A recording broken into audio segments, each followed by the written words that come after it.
Hey everyone, welcome back to Xaynew Stories, and this is Office Talk Tuesdays.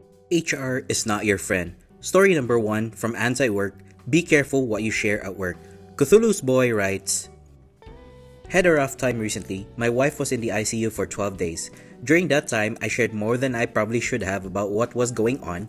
I didn't miss a single deadline. I came in 2 hours early and would leave at 8:30 so I could catch the doctors during their rounds. I'd come back later and work on the weekends to catch up. I used a few vacation days to try and cover everything, but I wasn't sure what was coming next. During that time, and even since then, my manager has come up to me asking how things are going on, only to follow it up with, "Remember, I'm running a business here." Apparently, there was complaints about my absence. When a corporate team member visited and I simply mentioned that my wife was in the hospital, his response was, "What the heck are you doing here then?" Remember, HR is not your friend. They will purposely act kind to gather information for the company. Your boss will tell you family first, but they mean their family, not yours. Any information they get, they will use against you if they feel the business might suffer, even on a perception level. Laundry Wizard replied, "Never share anything about your personal life, especially when serious medical issues are involved. If your employer pays your health insurance premiums, their costs will go up. If you or your family has a serious illness that is expensive to treat, when it comes time to renew the contract with the insurance company, they'll receive a list of what's driving the cost up. They can't legally share who it is, but they can see drug names, which usually reveal what the medication is treating." I worked for a company whose costs went up by 25% because someone started taking a drug that cost $10,000 a month. The insurance company couldn't legally say who it was, but management figured it out. They knew the name of the drug, what it treated, and who it was for. There was a guy at the company whose wife had that illness, so they deduced it was him. They ended up letting him go and told him it was due to budget cuts. It was actually because they realized how much he was costing the company in insurance claims. Sometimes, OP, you just have to go to work, do the job, and go home. There's a lot of people out there to get you, especially in the corporate world. Story number 2, posted in Anti-Work. Hard work doesn't pay. Deleted user writes, I used to be a bootlicker. I believe in all the hard work stuff. I played by the rules. I believed the lies. Now I've woken up, and I'm broken. I don't care anymore. I grew up in a typical boomer household. My mom only finished high school and my dad was a high school dropout. Yet they had jobs that allowed us to own a fairly large property, a house, and a car. Not the best, but a solid 7 out of 10. We had to budget, but we never experienced real money problems. Naturally, I was fed the hard work propaganda. Poor people are poor because it's their own fault, and luck doesn't exist. I started working at 15. Summer jobs, part-time jobs, regular jobs. I finished high school. I completed both a bachelor's and a master's degree in economics and law. I job hopped every 2 to 3 years to increase my salary even when I was satisfied, because that's supposedly the smart way to grow your income. I worked massive amounts of overtime. I played by the rules. I defended my bosses. I blamed poor people. I denied that luck plays a huge role. Now I'm 37. I earn about 30% above the average wage, and I still can't afford what my parents had. I had to spend 6 extra years in university compared to them. I had to acquire 5 times more skills and training. I sent out 500 applications while they have sent 50. I job hop while they stayed at the same company for over 30 years. I earn above average and still can't afford a house or property. I'll probably rent forever. Having a family feels out of the question, and as a reward, I'll get maybe 3 weeks of free time a year. Probably until I grow old. I'm broken. I now understand why some people steal from their employers or fake illnesses just to get more time off. I used to be appalled by that. Now I fully support it. The few people who still believe in hard work and luck doesn't exist and poor people are poor because it's their own fault are either very lucky and don't realize it, or spoiled rich kids who had everything handed to them on a silver platter. I don't care anymore. If I see someone stealing from their employer, go for it. If I see someone slacking off, good for you. The system will eventually collapse. A tired workforce, $38 trillion in debt, an economy with zero growth, except for AI, which feels like a giant bubble waiting to pop. Possibly worse than the dot-com bubble. Now I just wait and prepare. I put in the least amount of work and effort I can get away with and try to enjoy the little things because there's not much else I can do. Card Lackey replied, "The only thing hard work gets you is more hard work." I'm going through something similar. After 10 years of climbing the corporate ladder, my family faced a medical crisis, and I had to step away from the work. All that effort and success didn't protect me from breaking. I mean, OP, if it's hard for you, imagine us Gen Z. and the younger generation afterwards. Everything is for profit, subscription models, and endless generational debt. To you, I wish you the best of luck, OP.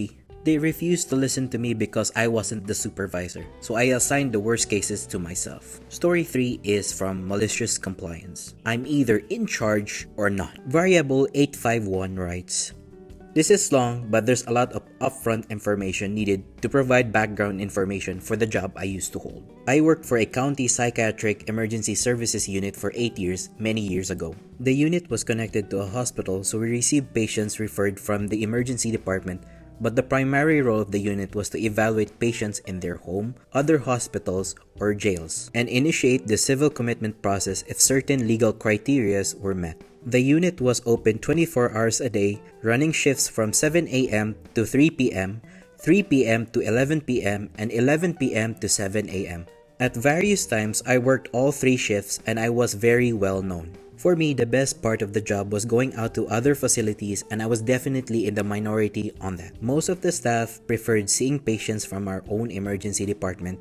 Typically, each staff would handle 1 or 2 cases per shift. If the patient came from our emergency department and could be admitted to our hospital's unit, that staff member might only work about 2 of their 8-hour shift, then spend the rest of the time chatting, answering crisis calls, and largely trying to avoid being assigned another case. I like to stay busy and keep moving, and I found downtime on the crisis unit to be torture. I routinely took on second cases just to stay active, and that often meant staying past the end of my shift. I didn't like giving cases off at the end of my shift because information too often gets lost in the process. Early mornings were usually quiet with referrals picking up around midday.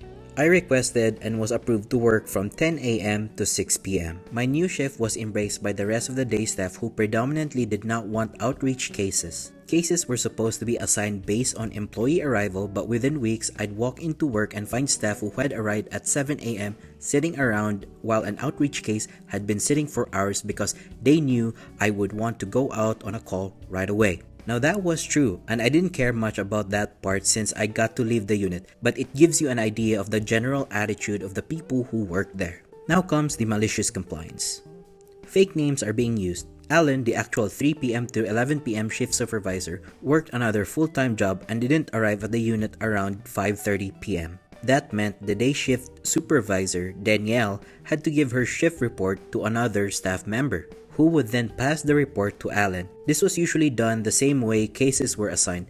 The first 3 to 11 staff member to arrive received reports so that the intern supervisor changed day to day based on the arrival time. Over time though, Danielle started giving me shift report to pass on every day that I worked, even when 3 to 11 staff were already present. Because of that consistency, many people began thanking me for an actual supervisor. Other departments would call me to weigh in on situations, sign off on complicated cases, or provide consults, none of which were technically part of my job. Actual supervisors receive a small pay differential, which was mostly meaningless, but I mention it here as part of the argument. I was treated as a supervisor only when it was convenient. When difficult decisions had to be made or someone needed to argue a clinical decision with another facility, I was in charge. But if a case came in between 3 p.m. and 5:30 p.m. and I tried to assign it, staff would refuse. They'd say they'd wait for Alan to arrive because he was the real supervisor, which technically was fair because I wasn't. Alan would arrive, see cases that had been sitting since 3 p.m. and ask why no one had started them. I'd shrug and explain my position, and he'd sigh and begin assigning work. Meanwhile, other facilities had been calling for updates asking when someone from our unit would arrive. John, the unit director, eventually heard about the complaints and asked to speak with me. I explained that I was not a supervisor, not in the title and not in the pay, and the staff knew I had no authority to force them to work. He told me he didn't have the job title or the budget to make me a supervisor, which I already knew. I told him I don't want to be an interim supervisor every single day, or for that matter, ever again. John responded by saying my judgment was more trusted around the hospital and other facilities than many of the other staff. This is because the job required a master's degree and I was finishing my doctorate. And he said I took the job very seriously. Shouldn't all his employees be taking this seriously? His solution? He walked me back onto the unit, which I'm sure it looked like I had complained about the staff not listening to me. He got everyone's attention and announced that I could assign cases to anyone I wanted. That was it. Nothing in writing. He couldn't make it official because I had no official authority. And realistically, staff who refused me could still lean on HR for protection based on that technicality. Over the next 2 days, cases came in. I asked the staff to take them. They declined, so we proceeded to wait for Alan to come back. On day 3, around 3:15 p.m., a call came in from the hospital farthest from us in the county. About a 40-minute drive one way. As soon as I announced the case, I saw eye rolls and people returning to crossword puzzles and books. I suggested 1 or 2 staff members who were best suited to handle it. No response. Not even a no. John had said I could assign anyone I wanted to in a case, so I went to the logbook, assigned the case to myself, grabbed the keys to a unit vehicle, and left without a word. I often walked around the hospital anyway, so no one questioned me leaving. I was almost at the facility when I got the first call on my cell. Chris, someone I absolutely did not supervise, had received a call from our inpatient unit requesting a console. I told Chris she should handle it and hung up. 20 minutes later, Danny, another person I did not supervise, called to say the inpatient psychiatrist was asking when the consult would be done. I asked why Chris hadn't done it. Danny replied that the shift had discussed it and felt it would be better if I handled the psychiatrist. I told her if it was urgent, one of them would have to do it because I wouldn't be back for a long time. She said, "A long time? Aren't you in the ER?" I replied, "I'm at a memorial hospital. Ask Chris to do the consult," and hung up. 15 minutes later, John called me from home. He left at 3 p.m. I answered and quickly said I'd have to call him back because I was in a tense situation with a patient, then hung up. John then called the hospital unit where I was and had the staff put me on phone. He asked, "Where are you?" OP replied, "You just called me at Memorial's inpatient unit."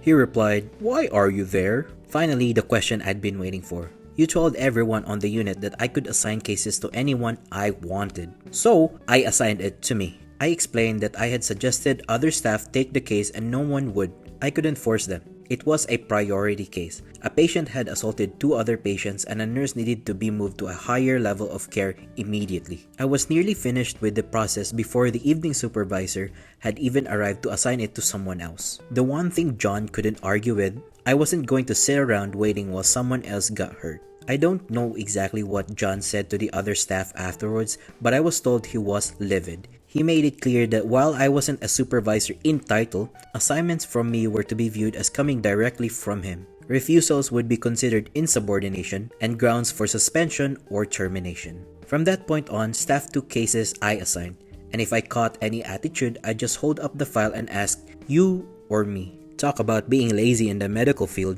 Sometimes OP, you just gotta do a power play to push inconsiderate people to straighten up. If you enjoyed these stories, like, comment, and subscribe to support the channel. This is Xaynew Stories, and I'll see you on the next one.